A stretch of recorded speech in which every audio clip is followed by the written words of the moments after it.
What's up, everybody? Welcome to the Daily Fantasy Sweat Podcast presented by What the Lou Media. I'm your host, Kris King. Fantasy sweaters out there, are you ready for the sweat? It's Friday, getting closer to the main slate, and it's the Stack Show today. We're going to talk about stacks. We're going to talk about stacks on DraftKings. We're going to talk about stacks on Underdog. That's right. I told you it's coming. Told you more Underdog content is coming to this channel, to this podcast, and it's here today. So we're going to do the normal and kind of talk about available stacks on DraftKings. And I'm going to, obviously, like I do every week, I kind of do it differently. Sometimes I've got like top stacks, and sometimes I just talk generally. Today we're just going to talk generally about stacks. I want to talk about the slate more as an open, just kind of, I just want to look at it as a whole rather than, this, then go game by game and talk about every little stack, decide where we're going to go, where we're going to go, what chalk we're going to eat, where we're going to get contrarian. So we'll start there, and then we'll go to Underdog and talk over there. Before we do, I want to get right into it, but a few things to knock out. If you're not following us, if you're not subscribed over on YouTube, go over to YouTube, search the Daily Fantasy Sweat, hit subscribe, hit the notification bell, click all so you get all of the notifications when we release video. Follow us on Twitter at DDF_sweat. And if you're a pod person, iTunes, Google Play, Spotify, boom, there it is. Let's go over to DraftKings right now, where we are looking at a blank slate. We're looking at a number of games here. And we start with, the obvious, the game that everyone is going to look at first. Everyone looks at Seattle. We're always looking at Seattle. We're looking at the players on Seattle because Russ is cooking, and Metcalf and Lockett are his sous chefs. They've been taking turns. They've had games where they both have good games. I think people are really locked in on only one of them can have a good game, and that's not the case. They have produced early on in the season, both together, but when they really go off for their peak games, it is really one or the other, even though we've seen good performances out of both. So you definitely got to pick your poison there between the wide receivers. If you're looking for one of them to hit that ceiling game, obviously, like we said, Russ is cooking, and then we're always targeting the Seattle defense. And when you have Josh Allen kind of slumping recently, looks like a nice bounce back spot for him. And then the Buffalo side of the ball as well. Stephon Diggs, I don't really know. If you want to get, I talked about John Brown a little bit because he's cheap. I mentioned him on the Underdog as like a last pick if you're doing some sort of Seattle stack, but you don't want to waste a pick on Diggs because you're trying to get either a top-end running back or you're trying to get, Kelsey. The John Brown, if you kind of wanted to skip on Diggs, maybe John Brown would be a guy to grab. And I don't hate it, but I watched a little more tape on that last game, and he wasn't looking the most spry, but maybe he's feeling a little bit better. Maybe he'll be out there. Just him being out there, though, made the offense look better, made it function just as it's supposed to a little more, like a little better. So I like the fact that he's out there. I'm not sure if I want to take him or not, but that's a game that we're going to be looking at. And there's a number of ways to do this. Let's just start with the Russ builds. Going Russell Wilson has never been, it's typically not been an issue when you look at his fantasy points. Even the low end, his floor is like these mid to high 20 games, 28, 25, 24. His ceiling games, here 35, 39, 34, 34. Russ is going to give you fantasy points. He's not going to fully let you down, but at 7,600, you have to decide if that's the way you want to go. If you do, and then you start building, I do like Lockett this week. I think he's definitely going to be the more chalky of the two. But if you look at what Seattle's doing, they are favoring the wide receiver with the better matchup. So with Tre'Davious White probably being on DK Metcalf, I think DK Metcalf is the better receiver. So if you want to play DK, I don't have a problem with that at all. Obviously, because you're just bouncing off ownership from Lockett to DK, and that's obviously going to help you. And I don't think DK I don't think there's anyone who can really shut him down. I think he can beat anyone. But I think Russ and just the coaching staff and the game plan is to just go towards the easier matchup. I think that's just kind of in their plan. So Lockett is a good play here because of that. But again, if you want to go lean against the ownership, DK is not a bad play either. But we are going to plug Lockett in there. He is the least expensive also. And then we come on the other side and we throw Diggs in there. I mean, this is going to be one of the most standard builds on the slate. And I don't hate it because, there are ways to get different on this slate, but it certainly does eat up a lot of your salary, and it's going to come with some higher ownership. So I don't know. I think if there's any adjustments we can make, I mean, we can obviously pull Russ down. We can throw Allen in there. It's only saving us about $600, but this works in the exact same way. You don't even have to adjust these two guys here. If you wanted to play Josh Allen alone, I wouldn't hate that. Or if you wanted to throw Brown in there, like I said, I don't know how I feel about John Brown as a play, but he has 4,600. He's going to be out there on the field, and this definitely gets you different, and it also, it lowers your ownership. It also helps your salary out. So then you're already getting a little different, and you probably need to find another contrarian piece or two in here, depending on what type of contest you're playing. If you're playing super large field, you might want to at least find two more contrarian pieces. If you're playing single entry, maybe one will do it. Just kind of depends. Kind of depends on where you land on your overall ownership percentage total. And you can obviously do that if you're using an optimizer, like I use, Lineup HQ, and gives you a total. And you're gonna want to land if you don't have. Let's see, if you're using an optimizer, let's bounce over here to Lineup HQ and go to Build Rules. And I didn't really have this set up because I wasn't planning on doing that, so I got to move this around just a bit.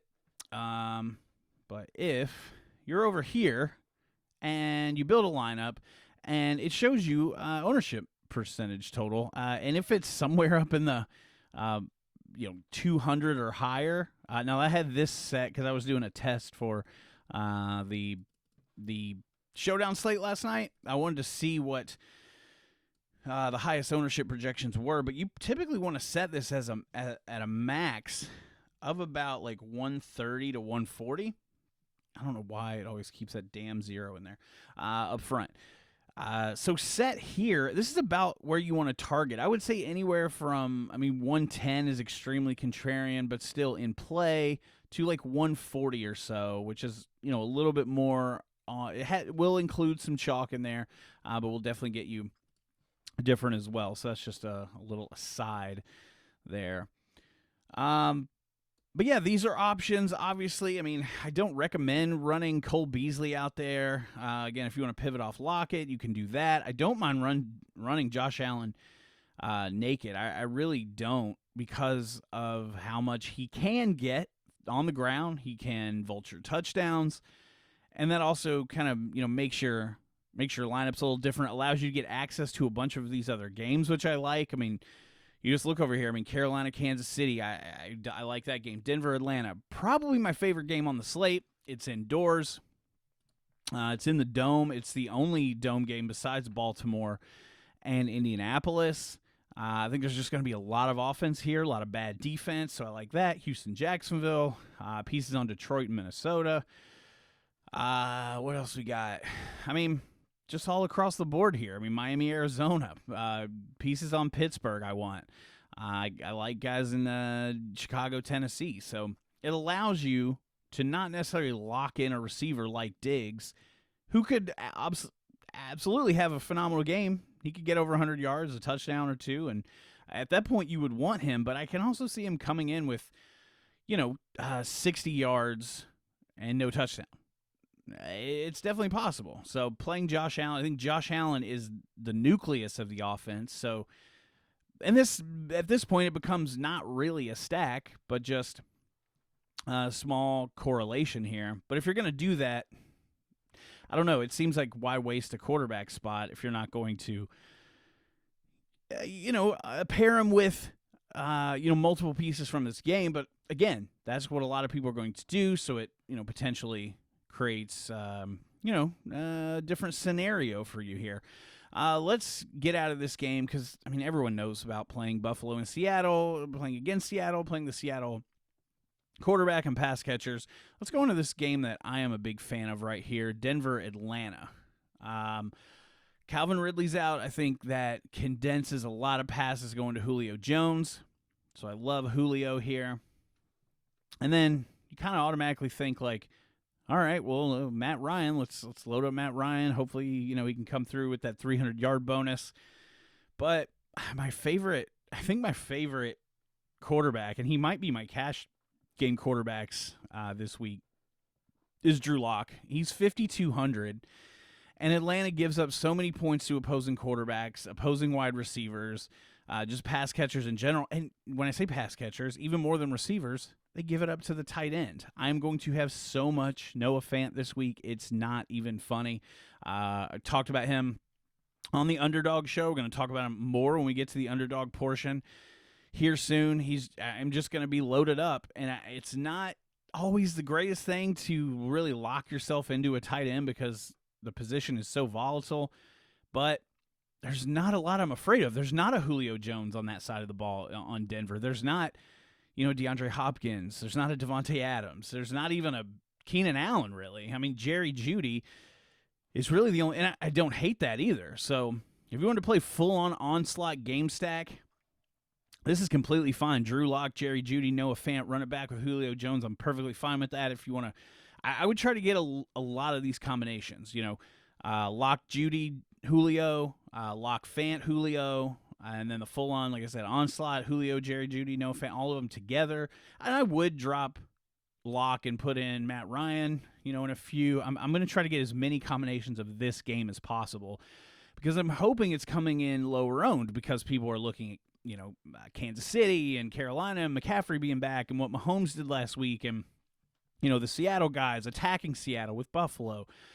Houston, Jacksonville. A lot of people are coming in on Dalvin Cook this week in that game environment. Just so many good spots, and that's only in the first half of the slate. You look at the back half of the slate, not quite as interesting, but you do have, Kyler and the gang playing Miami. You do have the Chargers in Las Vegas, which should be, setting up for a good game environment. Potentially a lot of scoring. You got Pittsburgh, who's just going to lay it all over Dallas. And they're awful secondary, so I'm hoping that this game does go a little overlooked because it is one of my favorite stacks on the week. What else are we looking at here? Carolina, Kansas City. Definitely a place that I want to try to take some shots over on Underdog because the opportunity to get all of them is tougher, but it doesn't completely wipe out your budget because you don't have a budget over there. Christian McCaffrey, yes, I know he's got the IR next to his name. He is he's planning on playing, but if I can get like a Christian McCaffrey, Patrick Mahomes, Travis Kelce lineup, I think that's great correlation. And it's obviously good correlation, but I think it's something that not a lot of people will people stack up. I don't know. There's not a lot of salary left. You plug in cheap defense. I wouldn't play the Panthers defense, but they're 2,100. I'm just going to plug them in there. They're pretty much one of the cheapest defenses out there. So even with that, and you can't really get cheap at tight end because you're playing Kelce. So you're pretty much looking at 4,800 to fill in your other running back position, all three of your wide receiver positions, and your flex spot. That's going to be tough. Now, yes, you could bounce off Kelce. Maybe play Tyreek Hill instead, who is coming up in price a little bit, but right there next to Kelce. It doesn't change much as far as your average remaining salary per player, but what you can do is find somebody really cheap, at, hold on, let's get off this game so I can access some other players. You can put in like an Irv Smith at 2,900 on there, and then that allows you a little more flexibility at running back, your receiver spots, and your flex spot. But trying to correlate this game with the pieces that you want. If you think McCaffrey is going to come back and get a full workload, he's not being taken very high on Underdog. He's definitely slipping in drafts, which is something I want to take advantage of over there. He's not projected to be highly owned over here, which I understand coming off, an ankle injury, but they've treated him pretty well. They've allowed him to sit out as many games as possible. They've not rushed him back. And if you get even 90% of the Christian McCaffrey from last year, even 80% of the Christian McCaffrey from last year, you're probably going to have a really good play on your team in a really low-owned spot in a really good game environment. So I'm all about it. It's just going to be tough from a salary perspective to line that up. Houston, Jacksonville, we've already seen this, once already this year, but it's obviously, you're hanging on the Texans side. I'm not really looking at starting Jake Luton, even though if I was going to, I would cast him for, maybe a reality show that with the Fantasy Island or what, I don't know, which one played during COVID on CBS. I don't know, you put him on The Bachelor or something. I mean, he's a handsome fellow, but don't think I'm going there. So Deshaun Watson, I mean, this is pretty obvious. Will Fuller in the mix here, and I love Robinson this week. It really makes for a great correlation with, Luton getting his first start, Minshew being out. I think they're going to lean on James Robinson like crazy. You see what kind of workload he gets, his attempts. I think we go over this like every week. At least at some point, we talk about James Robinson and the attempts he gets, which is pretty heavy. The targets and the receptions that he gets just really sets him apart. You see, he doesn't always get there. He's had a few, floor games in a row here, weeks 4, 5, and 6. But week 7 against the Chargers had a really nice game. And then earlier in the season, he's had some good games. But he does have a floor, which is not super appealing. But I think this week, without Minshew, that floor rises a little bit more, and I think he gets more opportunity. So full-on game slot here. Watson, Fuller, Cooks, run it back with Robinson. I definitely think it's in the mix. The one thing about Robinson is if the Texans get out to, a lead early, what are his attempts going to look like? What is running the ball going to look like for Jacksonville? It's it's hard to say at this point. But I still think he's involved enough to get him in the mix there. And who says? I mean, the Texans, their defense has not been good, so especially against the run and the pass, it's pretty much all over. So I think Robinson can get his regardless. But I really love Fuller this week. Cooks is great for cash games. He's nice and cheap if you need a cheap receiver there. I love the environment, but I think a lot of people are going to be on it, so just be aware and make sure you're getting different. From there on, I don't really want to talk about Detroit, Minnesota. There's a lot going on there with, you have Golladay missing. Matthew Stafford tested positive for COVID, and then I think he tested negative after that. And so I'm still pretty sure he's not going to play. It's hard to tell with some of these guys. Like Chicago got sent home. But over here on DraftKings, there's nothing indicating that they're not going to play, so I don't really know what's going on there. So it's really hard to tell in some of these situations what is actually going to happen. What do they have as far as I'm curious when I look at Detroit. Okay, they do have him designated with C19, so most likely that means he's not going to play. I don't know. Maybe he tests negative, a couple more times, and he will play. I have no idea. So I don't really want to speculate on that game. Look for Quintez Cephas a little bit with Golladay out. I don't know. That's about all I can tell you. Probably Hawkinson's going to be over-owned. I would avoid that situation if the ownership gets up there because they think he's going to get extra work. Looking at other stacks, there's kind of 2 to 3 more things I want to go over on DraftKings before we get to Underdog, and that is Baltimore and Indy.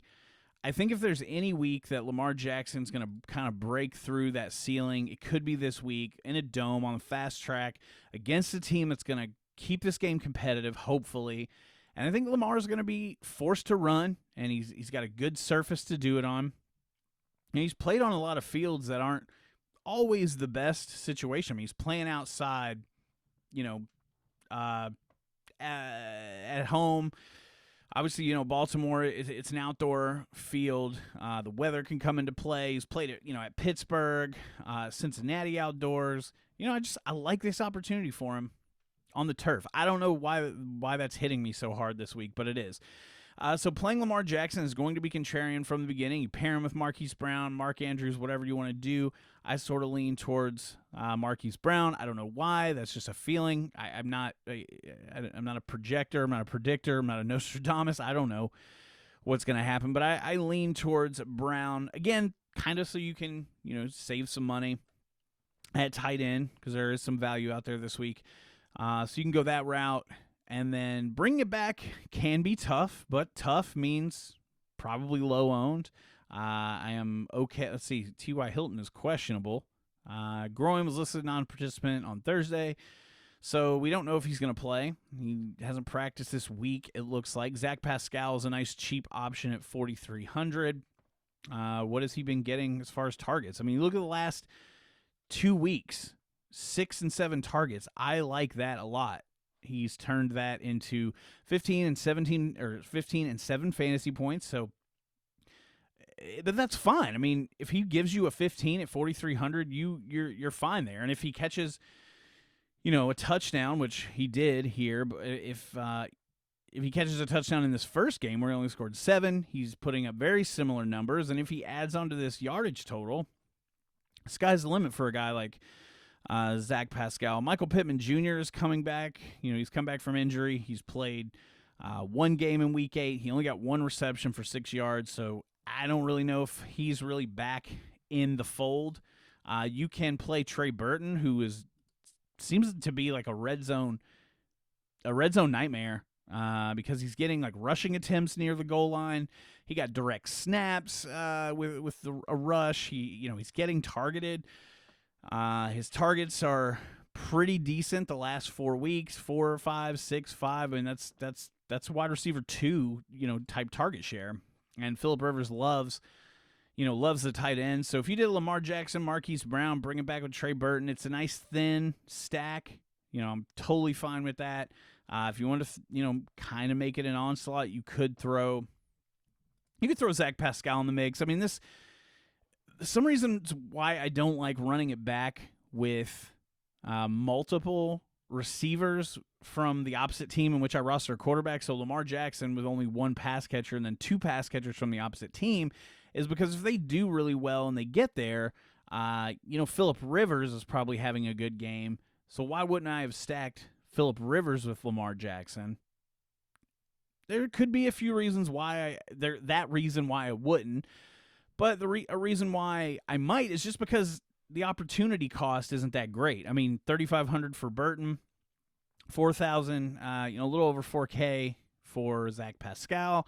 It's not costing you a whole lot, so they both don't need a lot to get there. But if the game's competitive and they both get you 14 points, I think you're pretty happy with that at 3.5 and 4.3. Okay, so that's kind of a route I could go. Spent a little too much time talking about that game. Las Vegas and the Chargers I like. It's pretty simple for me. It's Herbert. Starting with Herbert. Keenan Allen is a phenomenal play. He's going to be chalky.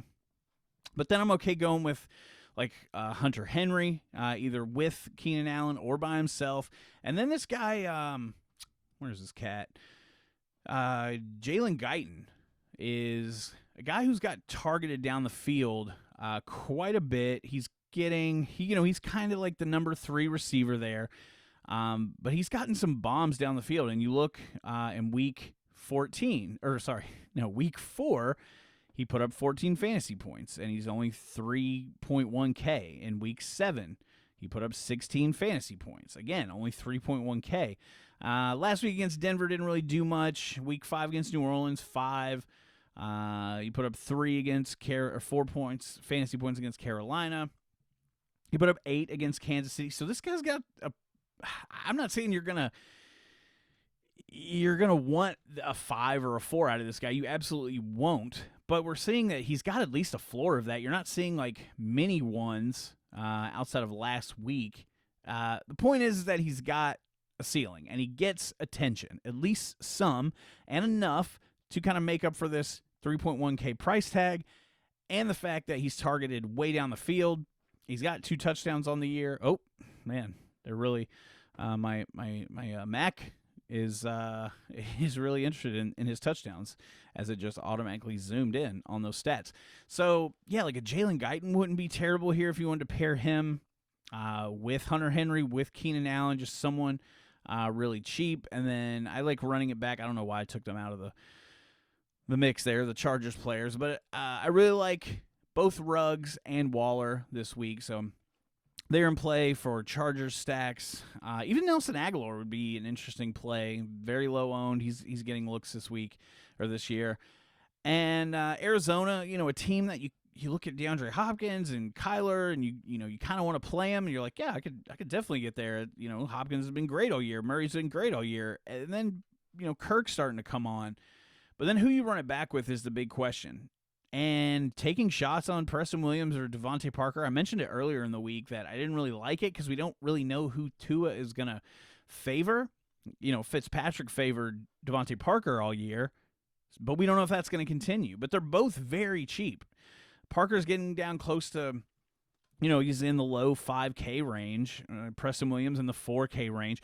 I think the fact that we don't know makes both of them a great GPP, run back if you're going to stack Murray and Hopkins, because they're both going to be low owned. I don't think anyone's going to really be on this game as much as they would have been on an Arizona game in the past because of what else is available out there with the other games.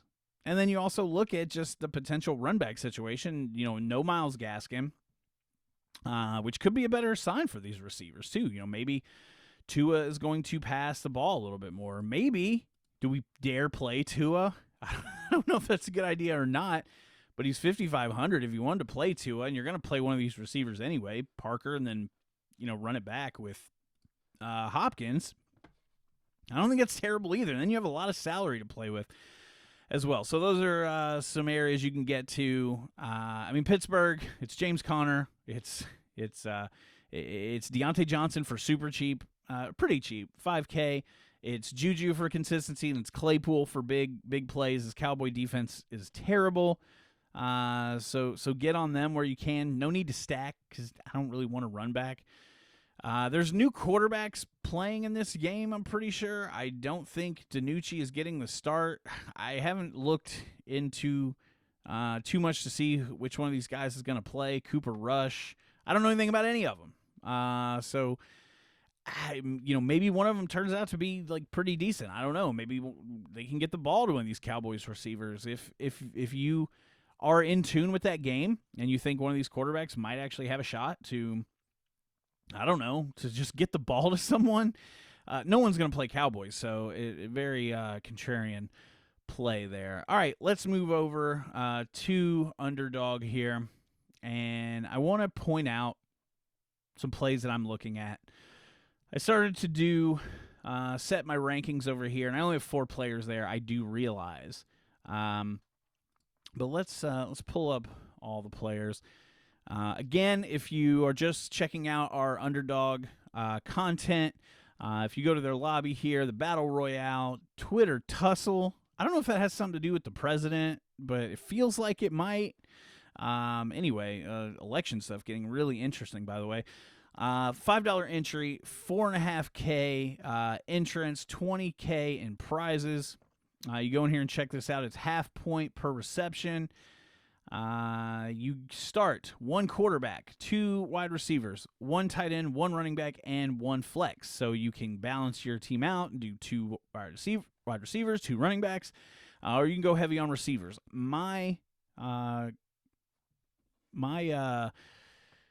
I suggest going, if you're playing the Battle Royale and you're playing a larger field contest, which this is the largest field contest over here, I think going 3 receivers is the way to go because you have higher upside and you can just see, you can see a better overall score, and that's what you need to take down one of these type of tournaments. If you're playing one of these down here, a 2-person, a 4-man, whatever it is, going for that floor is probably the better result. So taking 2 running backs is probably better in these smaller contests. I recommend going 3 receivers in the bigger contests. So back to rankings, and it pretty much just wiped out everything I ranked because I didn't save it, but that's okay. Let's look at running back.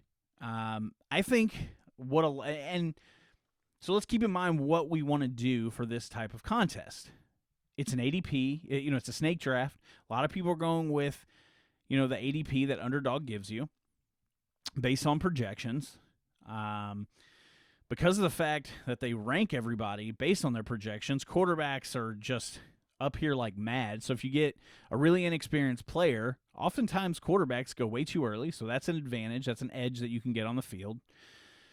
But I think your more experienced players are going to look at running back, and they're probably going to understand the same thing that we do, which is you should probably play 3 receivers. Some people are going to take 2 running backs. But I think they're going to try to get their best running back early on. And I don't hate that strategy because these guys clearly project better. And you don't have to worry about ownership when it comes to high-owned guys of the pool of guys who are projected to score really well, like Dalvin Cook, Kamara, McCaffrey, Henry, Connor. All these guys are going to be owned in every single contest. So you don't really have to worry about ownership at the top end. Where you have to worry about ownership is at the back end of your drafts, because those are the type of picks where you can get a little bit different, whether it's your last 2, your last 1. Those are where you can get guys that not everyone is going to have, and then if you land on that guy and nobody else has them, or a very small percentage of the field has them, it's going to shoot you directly up to the top of the leaderboard. So that's where we're really focusing on ownership. But getting different from the field helps as well. It'll keep you from having a similar lineup as someone else, or it can just set you apart in a number of different ways. So where I do recommend, I do see the value in, all right, let me focus on one of these top running backs, especially if I have like a top 3 or 4 pick. I'm going to make sure I either get Dalvin, Kamara, McCaffrey, Henry, Connor, whoever I want. But these running backs, they don't dry up as fast as you would think, but the receivers do. So if you have a top pick, I think it is interesting reaching for one of these guys down here. That's why, and I have the way I had them ranked was Dalvin Cook, number 1. He's just the highest projected guy on the slate. Set up for a really good spot in a really good matchup. So, yeah, if you can get Dalvin, if you have the first pick or you have the second pick and Dalvin falls to you, I do recommend taking Dalvin. But if you have like the second or third pick and you don't get Dalvin, I like Julio Jones. We just talked about him. Calvin Ridley's going to be out, most likely, going to be missing this game.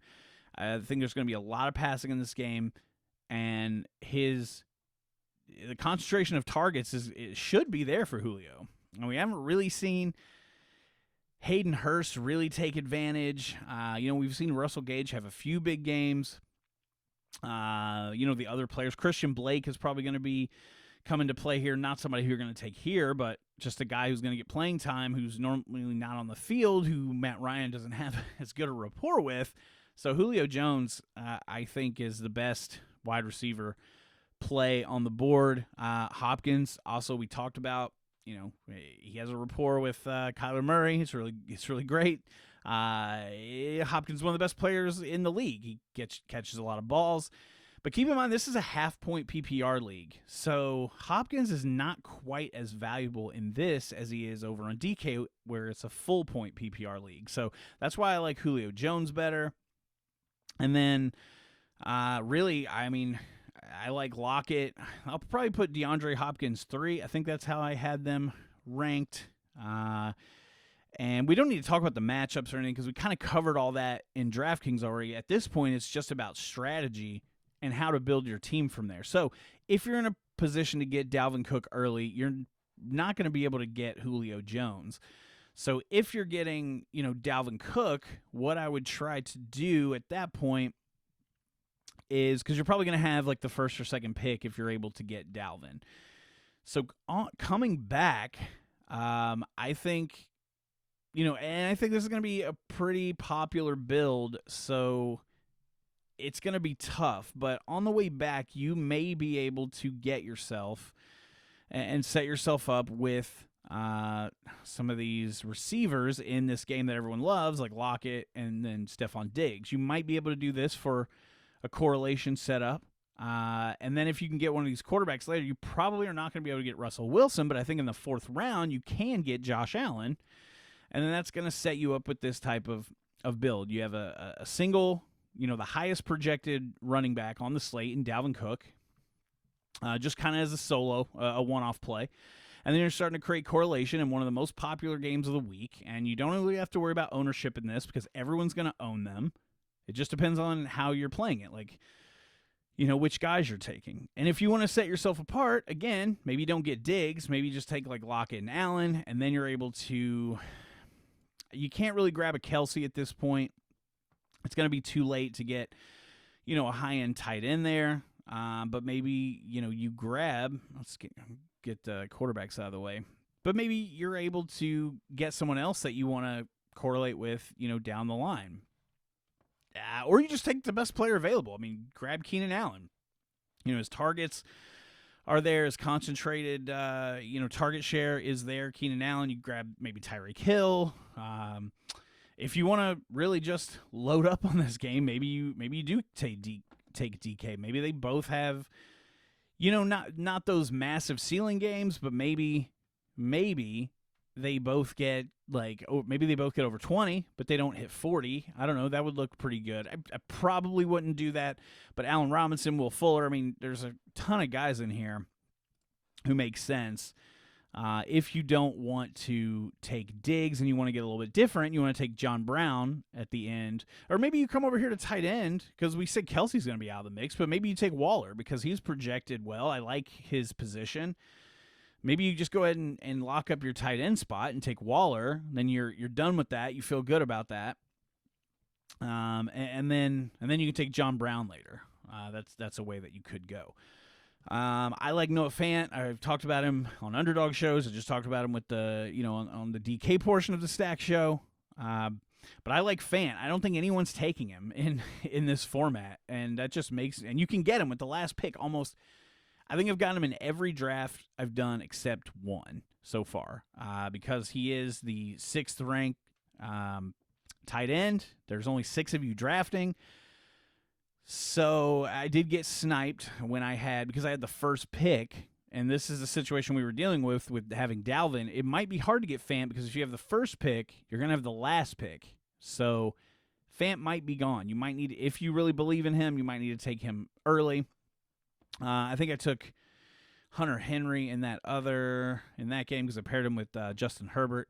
So another interesting stack scenario is if you have kind of a late pick in the mix, and it's going to be hard to land this. But if you have a 3rd, 4th, 5th, maybe even 6th pick, I have had Christian McCaffrey fall to me in those ranges. And then I was able – so what was I able to do? I wanted to go after Kelsey because I wanted to lock up tight end, and that would be just amazing if I didn't have to take a more volatile guy, somebody who I could count on, no doubt. I wanted to take Kelsey and see if I could get Mahomes on the way back. That is extremely difficult to land. If you are in a position where you can get all 3 of these guys, I really like that because I think it's going to be – no one's going to have that combination because it's so hard to land.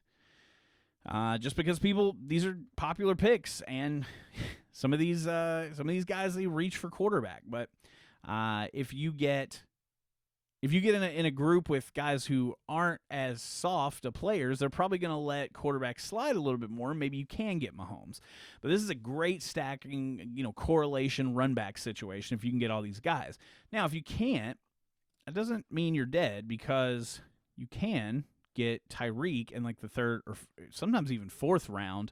And then this makes sense as well if you're able to land like a combination here. And again, these are some of my favorite targets that I've found so far in Underdog. I mean, there's a ton more.